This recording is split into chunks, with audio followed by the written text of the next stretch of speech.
Well, good afternoon, everyone, and welcome to week one in CU 122.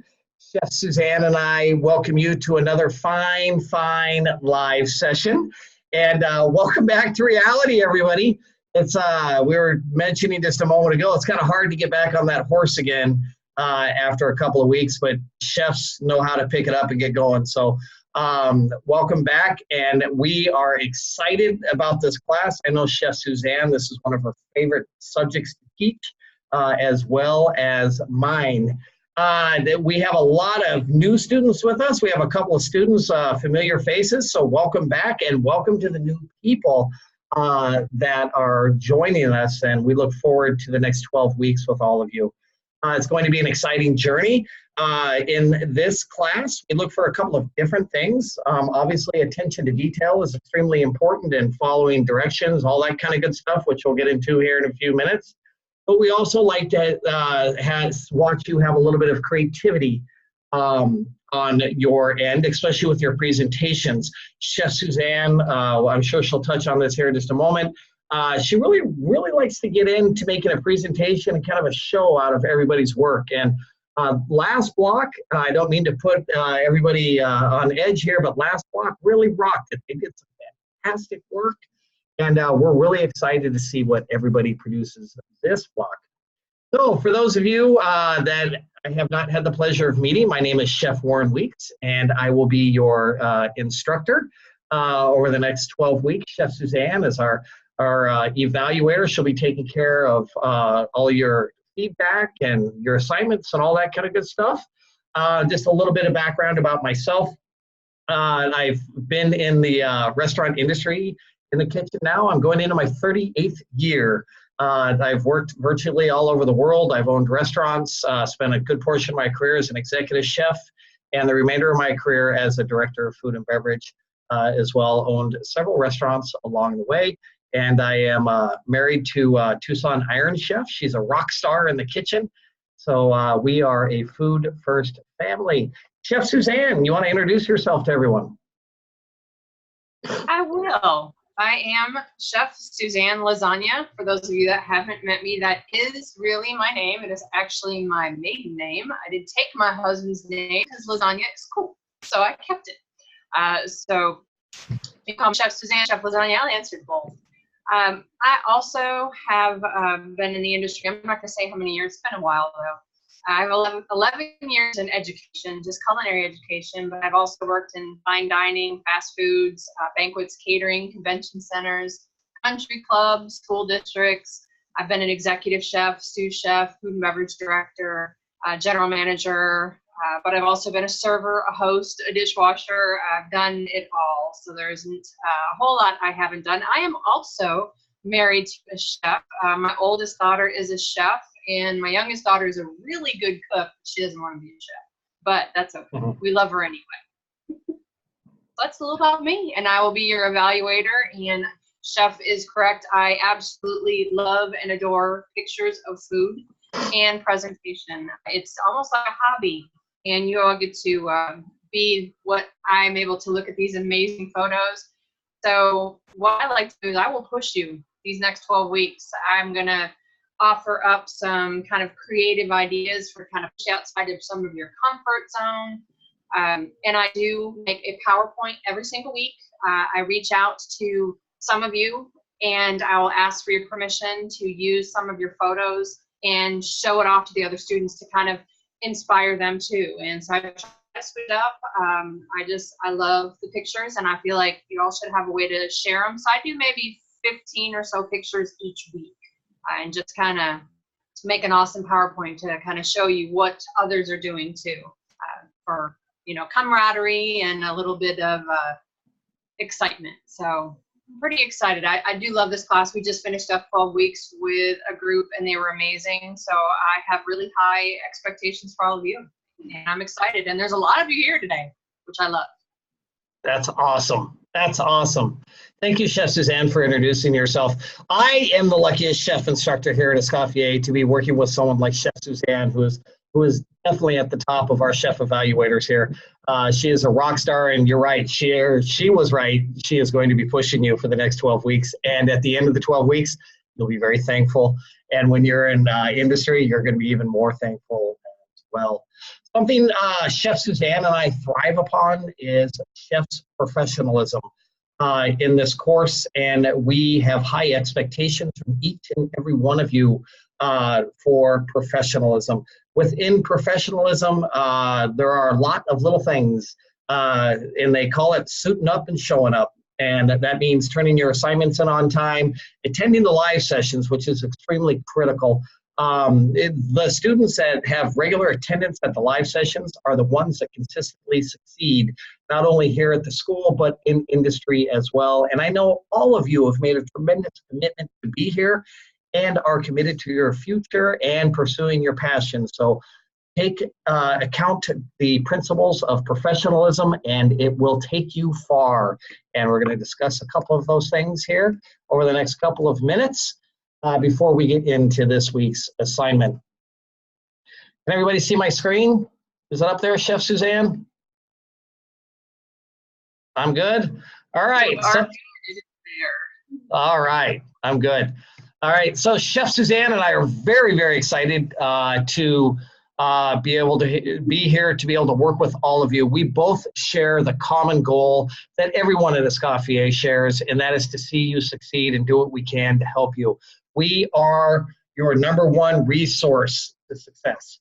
So communication with Chef Suzanne and I is extremely critical. If you have problems and you do not understand the assignment, you're having other issues within the course, you need additional help, you reach out, you give me a call. My number is on the right-hand side of the class page. And if you have questions about your particular individual homework assignment, you don't understand your feedback, or you do not understand the grade that you got, then you will contact Chef Suzanne. And her phone number is on the right-hand side of the class page as well. We're available by email, by phone, and by the school messaging system, and both of us will get right back to you right away. And once again, if you can't get a hold of Chef Suzanne, you can reach out. I'll do my best to help you, or vice versa as well. We're both your resource. So #1, it is expected that you attend and participate in weekly live sessions. It is extremely critical to your success. 99.9% of the time when we find a student that is not doing well, it's because they did not attend or watch the live session. So thank you, everybody, for your attendance tonight. It's the best hour that you can spend each week. So make sure that you're here. Following the class, the live session archive is posted on to the class page. So if you're unable to be here for the live session, when you get home, certainly sit down, open up your computer, and watch the live session archive. Each week, we post onto the class page the weekly presentation. Over the next hour or so, we're going to be reviewing a lot of information regarding this week and class policies.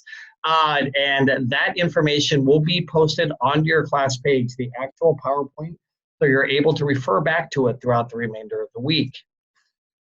Please do not procrastinate. We expect that all of you will have your assignment completed early each week. That is a chef standard. Get in the habit now of acting like a professional chef. Be a chef. Chefs proact, we do not react. Do not call us at 11:59 on Tuesday night saying that you have an issue with your assignment. That does not go over well. So in this class, all assignments are due no later than Tuesday night at 11:59 p.m. Central Standard Time. We like to see the assignments submitted no later than Sunday of each week, a couple of days. Chef Suzanne is pretty hip on that. Plus, it's a direct reflection upon you. And here in a moment, we're going to go over a weekly prep list that'll help you kind of lay your week out. Chef Suzanne, how do you feel about prep list? It's funny, Chef. Last week, actually this weekend, we had a party for a niece at my house, just a pool party. But we decided for some stupid reason that we're going to do a Thanksgiving dinner. Turned out there was 30 people here. I had a list of everything I needed to do, what day I needed to do it. And this is just for something at my house. I live and die by lists. I'm a clipboard chef. I have everything that needs to be done on a list. I have to stay organized, and I don't even know how to do it without, just for a meal at my house, I had a big long list, and it keeps you on track. It keeps your team on track. It's just extremely important. And I know the last class you're all in was, is it 101? Is that right? That they were in before this? Yes, 101. Okay. And this one starts out pretty small. You're like, oh, salad. I can wait till late on Tuesday. I can bang out a salad, no worries. Here in a few weeks, you're not going to be able to just wait till the last minute. You will not be able to procrastinate in this course. It is going to come at you and fast. And there are some things that are going to take multiple days to prepare, so you can't wait. So no procrastinating. Y'all can do this. Oops. Is that you? I think that might be you. Did I do that? Oh, no, we got a student on there Uh-oh. sharing their screen. I don't know if we can turn that off. Uh-oh. Someone hit share screen out there. Let me see. It's William Jackson. William Jackson, unshare your screen, please. Sorry about that, everybody.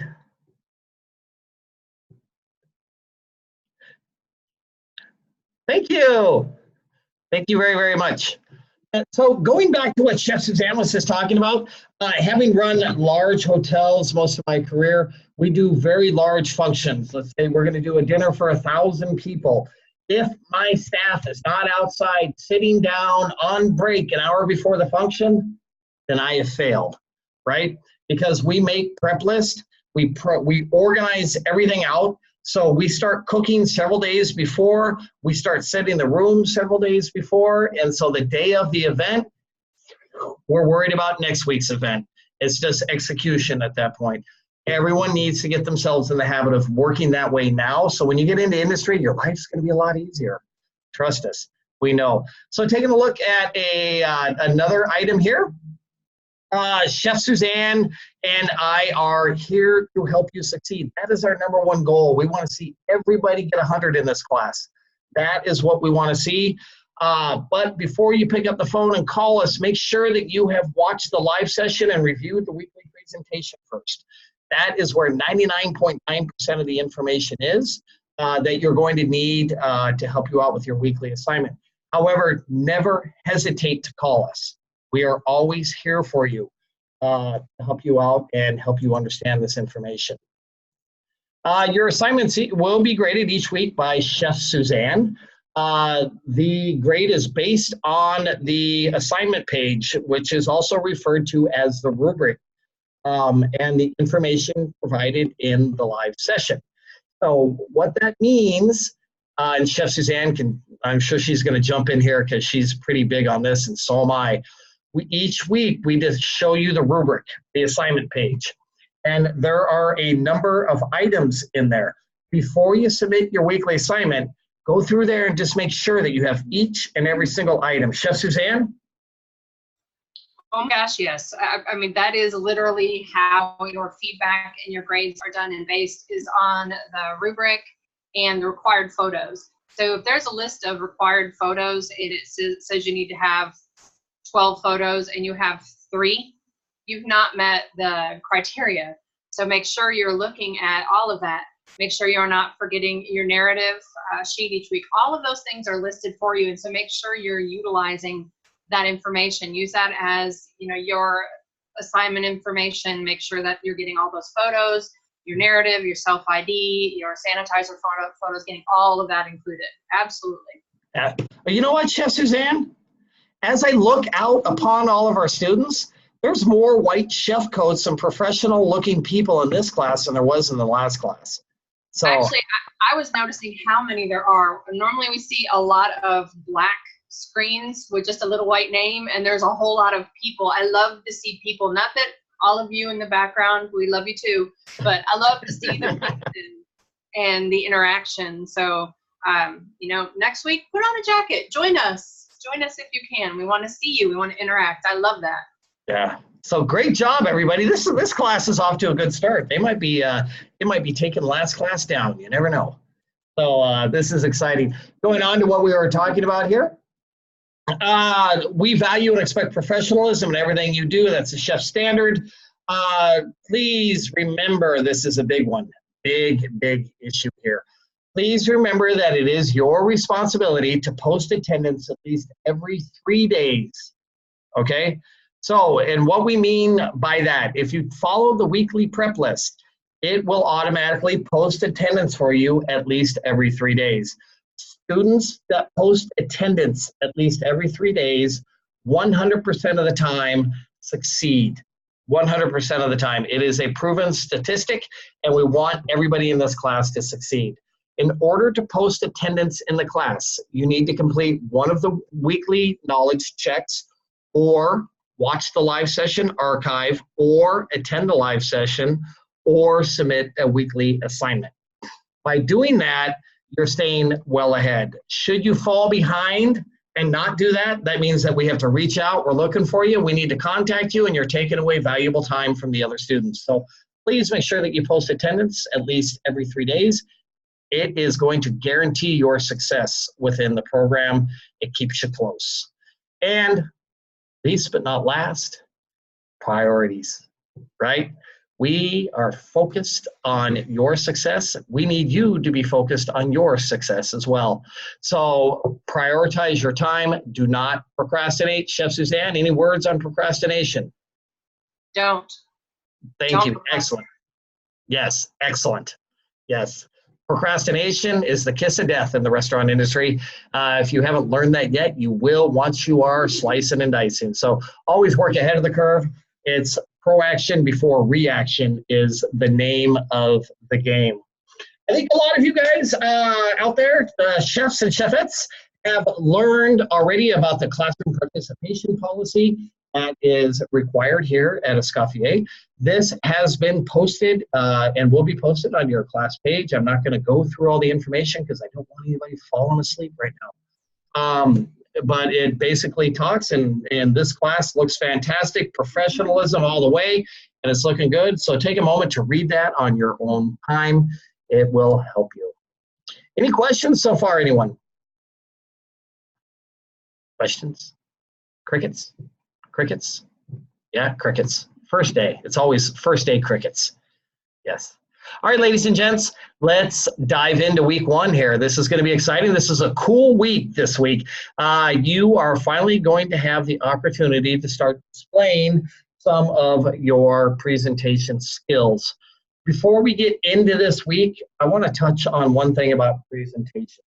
Presentations develop over time. However, one of the biggest mistakes that young chefs make is overdoing it. Overkill when it comes to presentation. Keep it simple, Sam. There are 3 basic principles that you need to focus on when it comes to presenting a plate of food. The first is color. Do not serve monotone food. It's not good. Second thing you want to do is you want to serve, you want your food to have height. Flat food does not work out real well. So this week we're working on salads. We'd like to see the salads nicely mounded on the plate. The ingredients are going to provide the color. And then the last thing that you want to focus on is texture. Make sure that your food is not perfectly smooth. You like to have some bumps and grinds and tweaks and twists in there. It adds an aesthetic appeal to the eye. When we go to eat food, when you serve a guest at the restaurant, the first thing that is going to stimulate their appetite is their vision. And if you can create your food with color, height, and texture, then you're going to take care of step 1. The second thing we'll work on later in the course is aroma, and then we'll eventually get into the palate as well. Let's take a look at our week 1 class page here. Research materials. Make sure you open these up. There are several videos in there this week that are very applicable to this week's lesson. One is vinaigrette, and the other one is the mayonnaise video. Make sure that you watch them. They will walk you through the process. They will make your life easy, right? So make sure you take care of those. And then knowledge checks. Each week in this course, you will have 2 knowledge checks. Get them done, right? Do not fall behind on your knowledge checks. The knowledge checks do account for a good portion of your grade, and I'd hate to see anybody fall behind in the class over knowledge checks. The knowledge check each week is based on the research materials, and then the week 1 conversions knowledge check is exactly what it says, and you're going to do that for the next 12 weeks. And you're probably thinking to yourself, oh, these conversions, why do I need to know that there's 3 teaspoons and a tablespoon, 16 tablespoons and a cup? Once you get into industry, you're going to be scaling up and down, left and right each day. So those are valuable skills that are going to set you ahead of your fellow employees. So make sure you master those skills.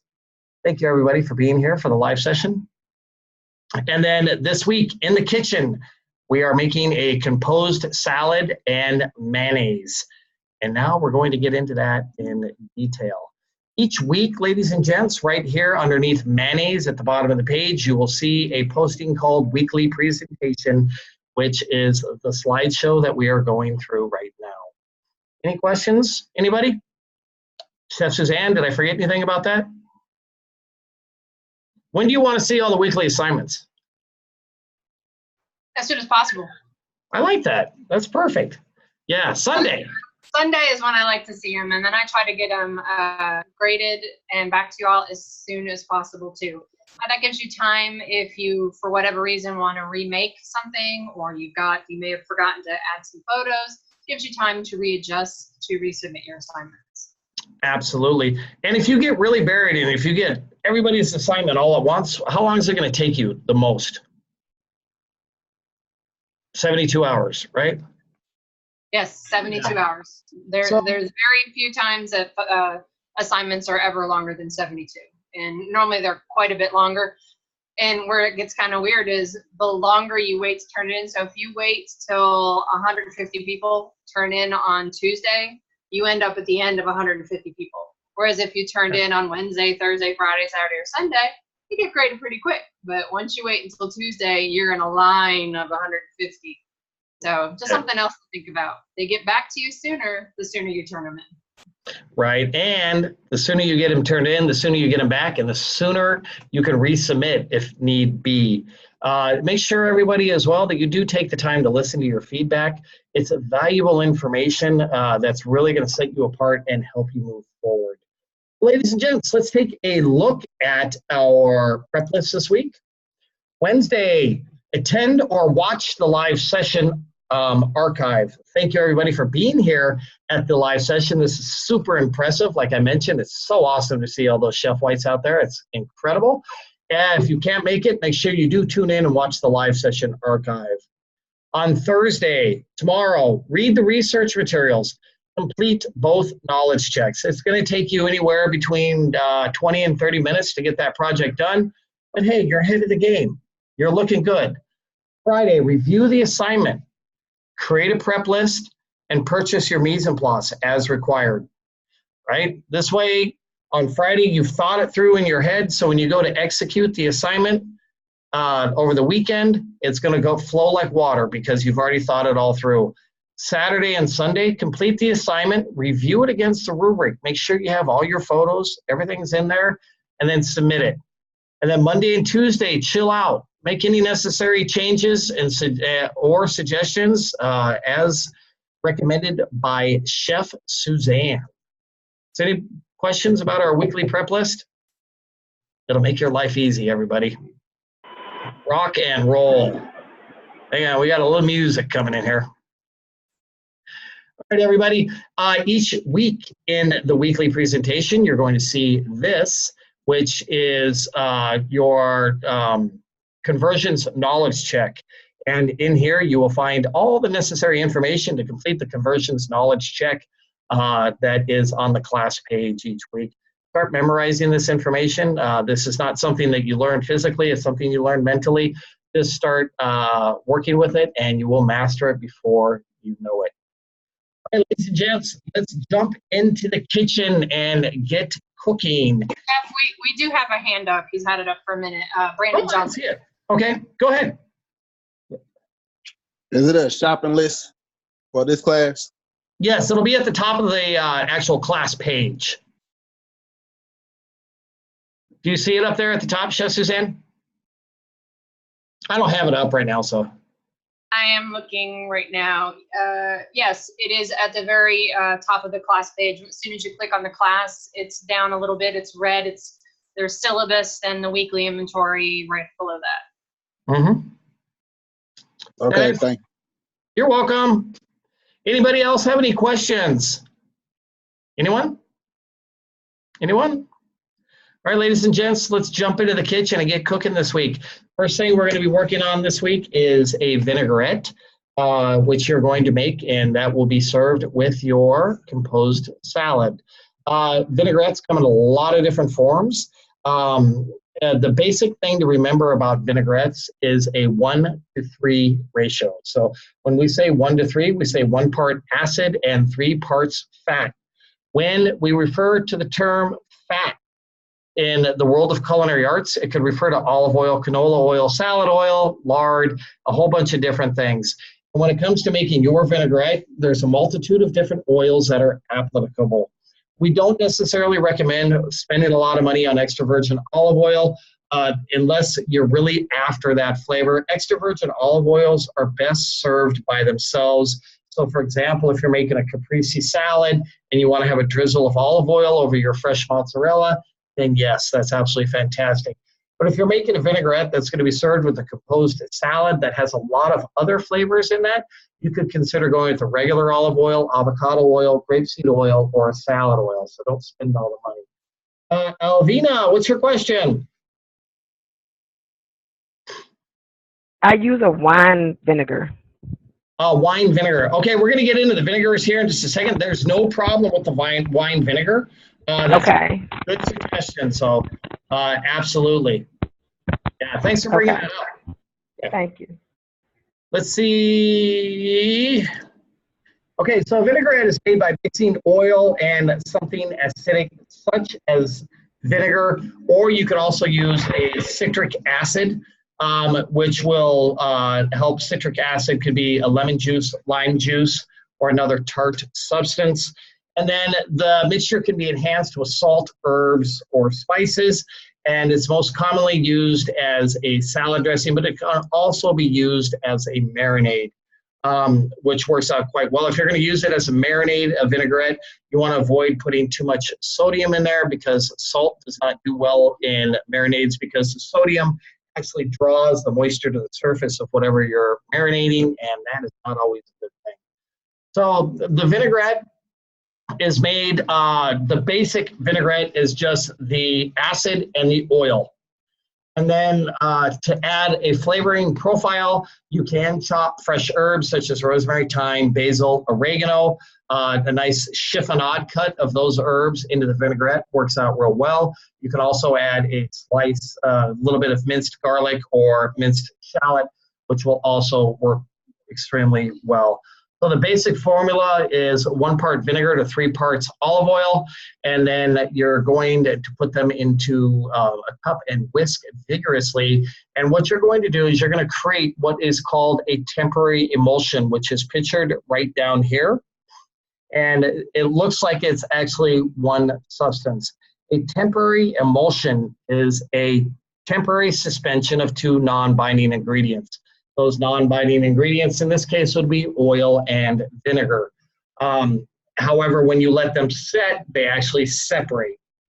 So the whisking motion is actually going to actually create that, that emulsion that you're looking for. Any questions about vinaigrettes? Now with the actual vinaigrette itself, once you've created your basic vinaigrette with 1 part acid and 3 parts oil, there's a lot of different directions that you can take it in. Sweetness works out really, really well. I don't like to use white sugar at all when I'm cooking. Agave nectar adds a little bit more of a complex flavor. You can touch it with just a little bit of honey.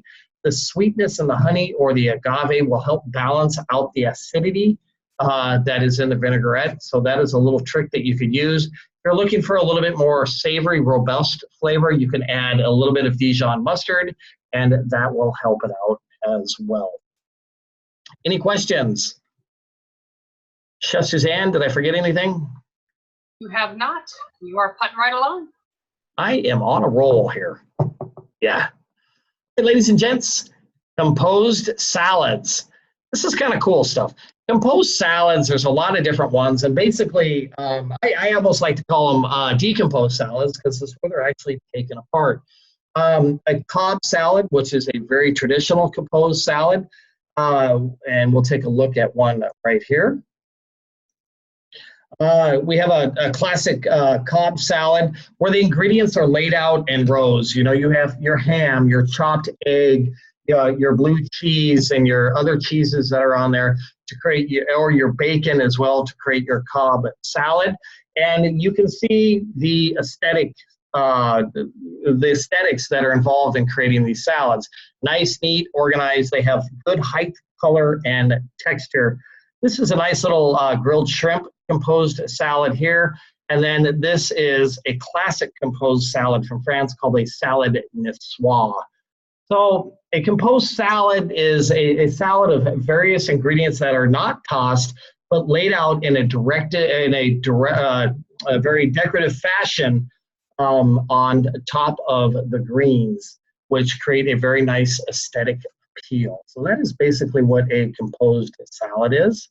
And that's what we're going to be creating this week. And we'll get to the actual assignment here in just a moment. Any questions about composed salads? Nope. Okay, ladies and gents, we are now getting into the world of emulsifications. So we are going to create a very stable emulsification with eggs and oil, and that's going to be called mayonnaise. In industry, you're going to be working with a lot of different types of emulsions, from aiolis to hollandaise to mayonnaise.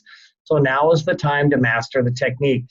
Basically, what you're doing when you're creating an emulsification is you're taking your egg yolk, and there's two ingredients in egg yolks that can emulsify or bind with the oil. One is lecithin, and the other one is cholesterol. An egg yolk has 5 milligrams of cholesterol and 65 calories for a whole egg. But 5 milligrams of cholesterol in the actual egg yolk, that cholesterol and the lecithin that are within the egg yolk, when you begin the whisking motion and very slowly adding the oil, they bind with one another and they create that emulsion. So dressings and sauces are the culinary solutions to definitely enhance flavors. And emulsified mixtures come in different forms. Like I mentioned, we have the hollandaise sauce, Maltese sauce, Chiron sauce, mayonnaise, aioli, and the list goes on and on. These simple add-ons help to elevate a dish, and an emulsion is a uniform mixture of two unmixable liquids, right?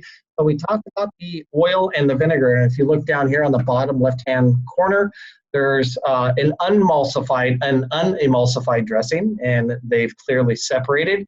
However, when you emulsify them, they create this nice, creamy, smooth substance right here. This is hollandaise, and this is mayonnaise. The rapid agitation of the egg yolk while slowly adding the oil is what creates the actual emulsion. Does everybody understand that? Is there any questions about that?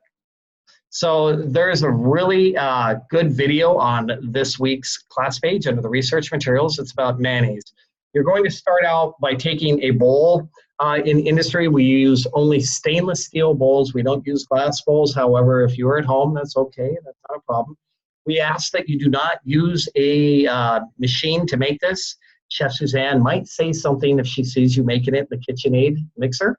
We all need to learn how to make it by hand. You're going to start out by putting your egg yolks into the bowl. Then you're going to add some of your acid, which will probably be lemon juice, and you'll start whisking vigorously until all those ingredients are bound. And then my recommendation is to take a kitchen towel, a little cotton kitchen towel. We get it wet, and then we take it and we actually spin it.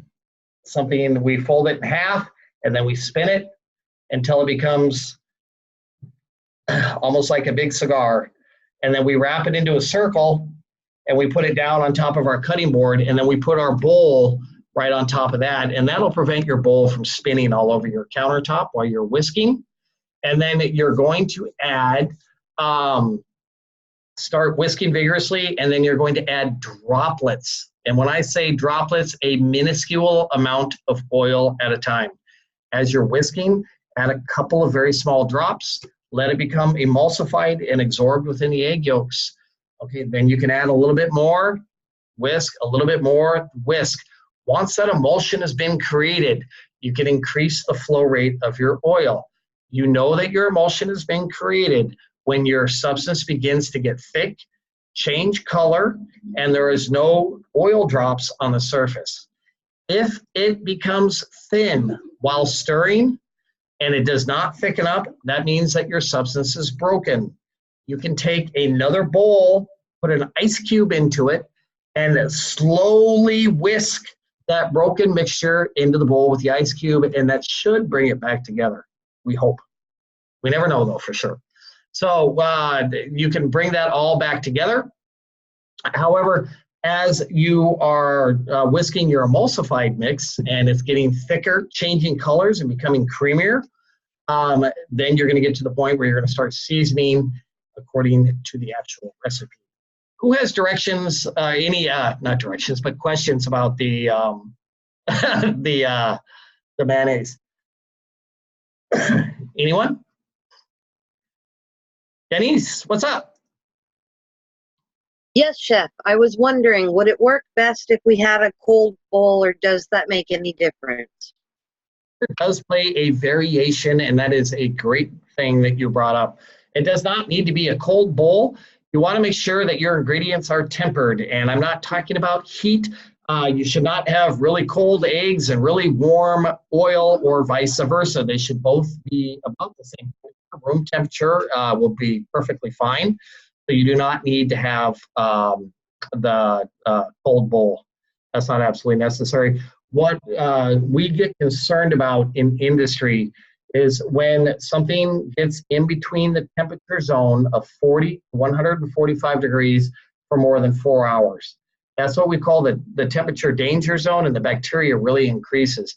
However, your mayonnaise should only take you 20, 25 minutes, and then you'll be able to get it cooled down, and that acidity helps prevent any type of foodborne illness from becoming an issue. So you should be in good shape. Does that answer your question? Does anybody else have questions about mayonnaise? Ladies and gents, if you have not had homemade mayonnaise before, welcome. You're going to love it. Isn't that right, Chef Suzanne? I adore fresh mayonnaise. Homemade mayonnaise is so different. So if you've always spent your life going, ew, I don't like mayonnaise, it's not like Hellmann's. It's not like Miracle Whip. It is so very different, and it's so delicious. So yes. Just because you think you don't like it, you should try it, because you're probably going to like it. I love it. That is great. And that's also great advice to feed upon. And as chefs, I know that there's a lot of people that don't care for particular things, but you should never, ever avoid the chance of giving yourself to try something. It's very, very important. You may not care for it, but you really need to put the effort into trying everything at least once, because it's will really help you balance out the flavors in your food. Very, very important. Mayonnaise is extremely versatile, from being able to toast bread, creating aiolis with garlic and lime juice or lemon juice, to adding chipotle chili, to adding a multitude of other flavors, thinning it down with a little bit of buttermilk and creating your own ranch dressing, creating your own blue cheese dressing with some sour cream, shallots, and crumbled blue cheese. You can go in a lot of different directions with this homemade mayonnaise. Plus, your guests are going to absolutely love it. Any Chef, other questions? We have a great question in the box that I actually would like you to answer for everyone who's not in the chat right now. What is the lifespan of this mayo? Okay, the lifespan, that's a great question, by the way. And I'm not going to give you factual information. I'm going to give you the reality, okay? The reality is it could probably last for a couple of weeks in your refrigerator. Number one, you're dealing with some saturated fat from that egg yolk, which helps prevent the oxygen from oxidizing the product. Foodborne bacteria and deterioration requires oxygen. However, that is an emulsified ingredient, so it's pretty protected from the emulsification or from the oxygen. And then secondly, there's a lot of acidity in there. Acidity and sodium also help preserve the food. So the shelf life is fairly good. However, in industry, it's a generic rule of thumb that when you prepare something, you must date it with an expiration date of 7 days from the date of preparation. So when you get into industry, that's what they're going to probably ask you to do to help comply with the local authorities for their dating. Does that answer the question pretty good? Yep. Yes, it does. All right, ladies and gents, here is the actual video that will be on the class page. This actual video is also in the research materials this week, so make sure you take a few extra moments to watch it. We're not going to watch it right now because we don't have enough time, but make sure that you do watch it. It is wonderful, and it will walk you through the entire process. Moving on, each week we like to take a look at some of the different stuff you're going to be using in industry as it applies to the actual assignment this week. So taking a look, squeeze bottles are really, really common in industry. We use those for vinaigrettes, so we can pick it up, shake it, and then squeeze it onto our salad to help disperse it evenly, or we fill it with mayonnaise or other condiments or sauces as well for when we're sauteing. This table over here is called a cold prep table. You will see these everywhere in industry. They also call them pizza tables. They're very common, and you open up the lid and all of your ingredients are right there, nice and cold, ready for you to prepare. These are very, very common as well, mostly in bars, but also in the kitchen. They're called store and pours. Most restaurants will keep salad dressings in these, so when you go to prepare your salad, you can just easily pick it up, pump it, and you're good to go. And then we have a pizza cooler or reach-in cooler over here on this side, which is the same as the cold prep table. Stainless steel bowls, once again, we do not use much glass in the kitchen, none at all, as a matter of fact, because when the glass breaks, it shatters, and then we have to throw away all of our mise en place. Your dining room, you'll see these quite a bit. These are referred to as cruettes. So when a guest orders oil and vinegar for their salad, this is what they are served in. Most likely, if you're working in the pantry, you're going to be responsible for maintaining those on a regular basis. Make sure that you watch them. Any questions about the actual kitchen ingredient or kitchen equipment that we use? Chef Suzanne, did I miss any kitchen equipment there? I don't think so. But those are the big ones, the most important ones for sure. All right. All right, ladies and gents, moving on. Let's take a look at some presentations. Like I mentioned at the beginning of our class today, or when we started talking about week 1, color, height, and texture are the 3 most important principles that you can work with when it comes to presenting food. And like I mentioned as well, the #1 mistake that young culinarians make is overdoing it. Less is more when it comes to the aesthetic appeal. You want to make sure that you can see the food. You want your customers to be able to identify that when you put that Cobb salad down in front of them, that they can see the bacon, they can see the blue cheese, they can see the egg. That's what customers are looking for. Remember that our eating is 3 steps, right? And if you can sell your guest aesthetically when you present the food with that nice color, height, and texture, their appetite is stimulated, that food already tastes good and they haven't even touched it yet. And then once they take a look at it, or they get a load of that aroma, then all of a sudden they're like, wow. And then the third thing we worry about is the palate. Hopefully your eyes and your nose have already sold them, so you're 1 step ahead of the game. We're going to look at some nice attractive presentations for salads this week. If you notice, all of these salads fill all of the bills. Which one is your favorite, Chef Suzanne? Oh, I'm going to think the top right. Top right? Oh, you like the color. Yes. Yeah, that's a pretty salad. Absolutely. I actually like them all. So you can see how all of these, it's, you know, if you're at home and you're doing this by yourself, you know, you can put the lettuce down and you can just throw everything on there and just call it good, right? But when we're in a restaurant, we have to work with the color, height, and texture. All of these ingredients are laid out nicely. No, in 101, how many times did you guys hear about knife cuts? Did you guys talk a lot about knife cuts in 101? Yeah? You probably heard a lot about it from your evaluators, right? Make sure that the brunoise is 1/8 by 1/8 by 1/8 by 1/8. Now, taking a look at these presentations, you'll notice the knife cuts that are used here. Chicken, all of it is sliced exactly the same. Avocado is diced nicely. All the ingredients that are laid out on these salads are uniform in size. Chef Suzanne will be looking for this during this week's assignment. So now your knife skills are beginning to come in play. Anybody have any questions about that? Anyone?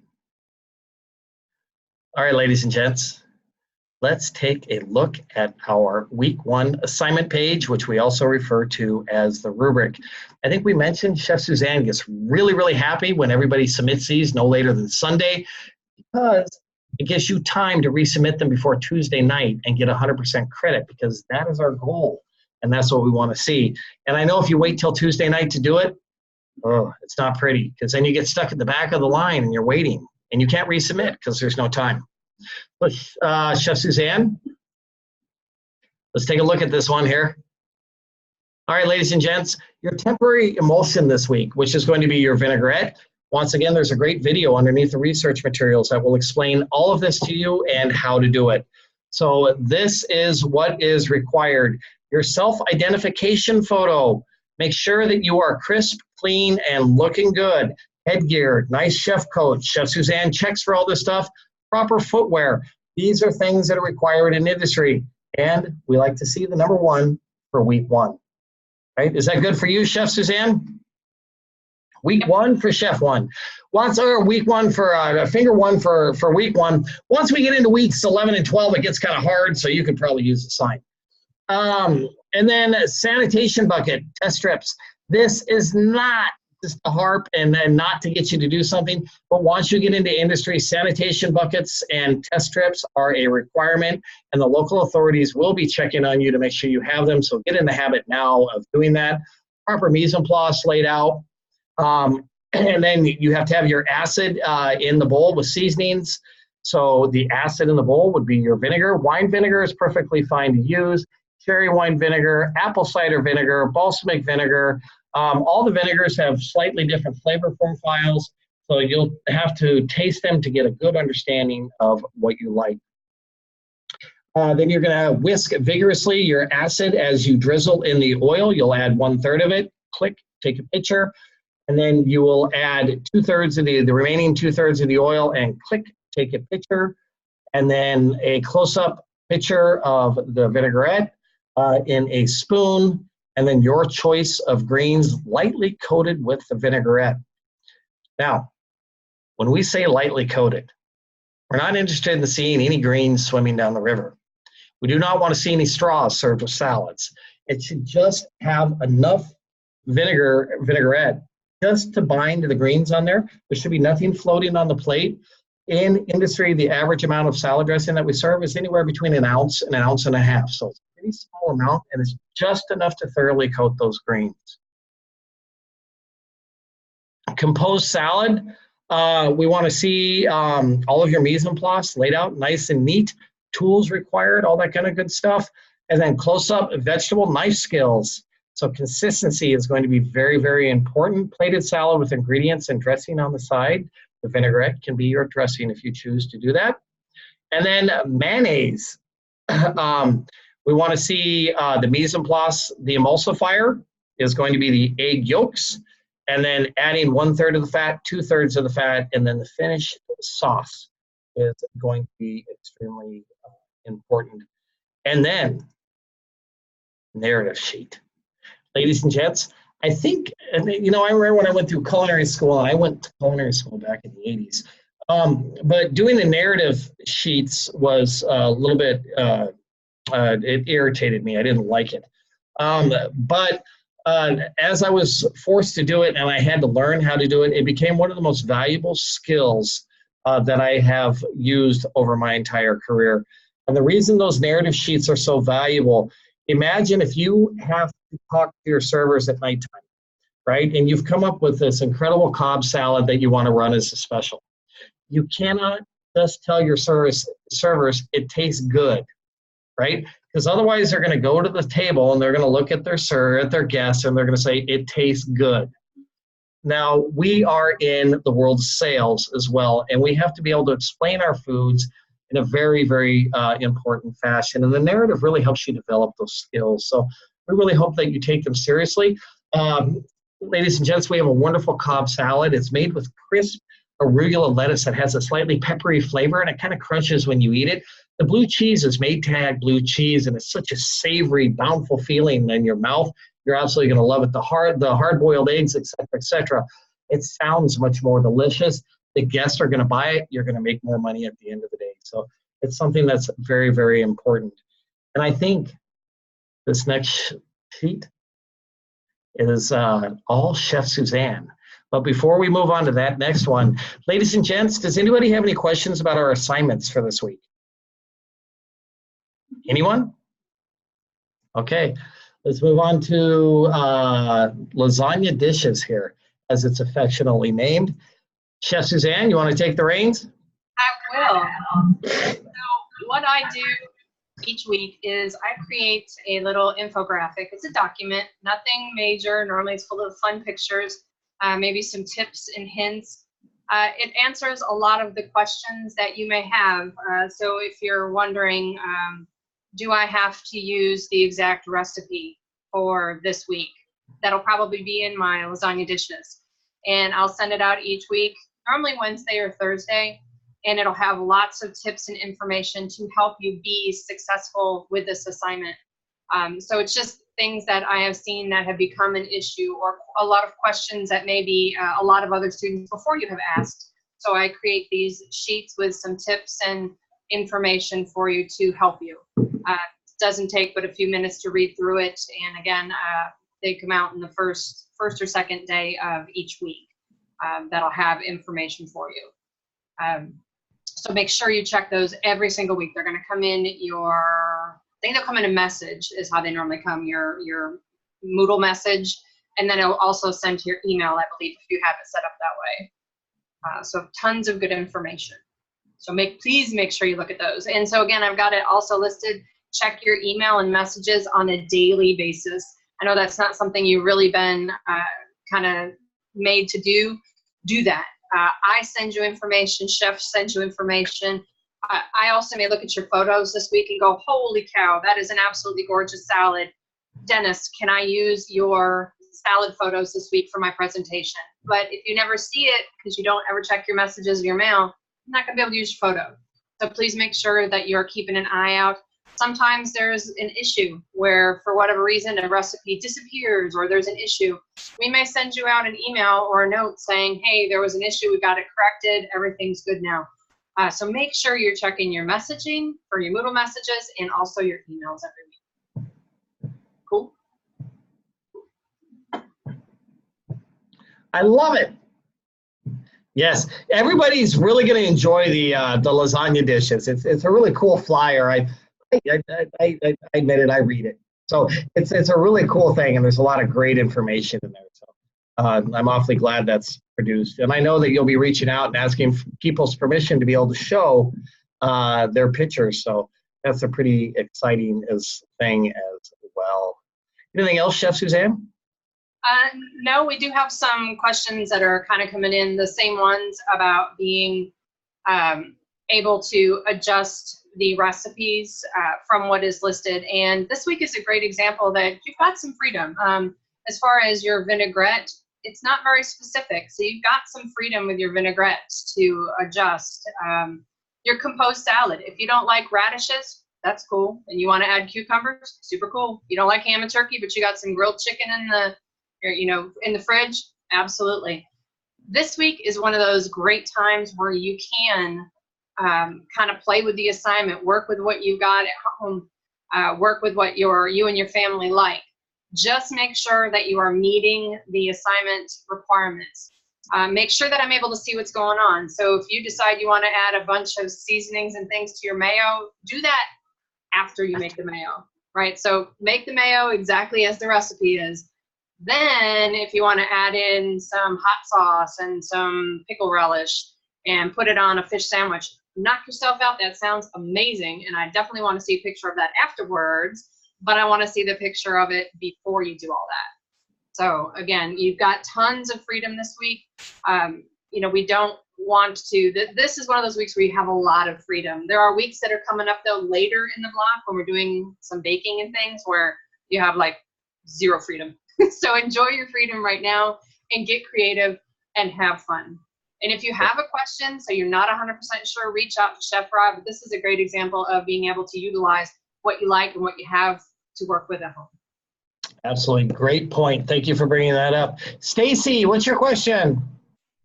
Hi, my question is for Chef Lasagna. I was wondering, we got the white plates for CU 101. Do we use those as well? For your presentation? Yes, ma'am. I'm not too worried about how, as far as what you present on. I encourage you to have some fun with it. Do some really cool stuff, thinking outside the box. If you've got, you know, some gorgeous black bowls. You have a little bit more creative freedom. Yeah, a little bit more creative freedom in this class. We want to start encouraging that and seeing that develop. However, with the recipes, before you go to make any changes, make sure you definitely check with Chef Suzanne or I, and we'll always announce it during the live session as well, because there are certain things that we need to make sure that you understand. We are technique focused, and we want to make sure that you have learned and mastered the technique.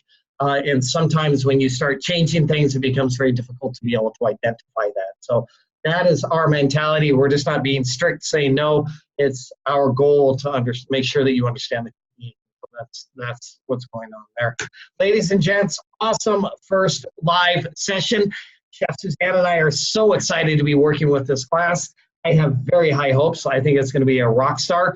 Make sure that you open this up. You take a look at the prep sheet. It's going to be posted on the class page here in just a few moments following this live session. William, what's your question, bud? Can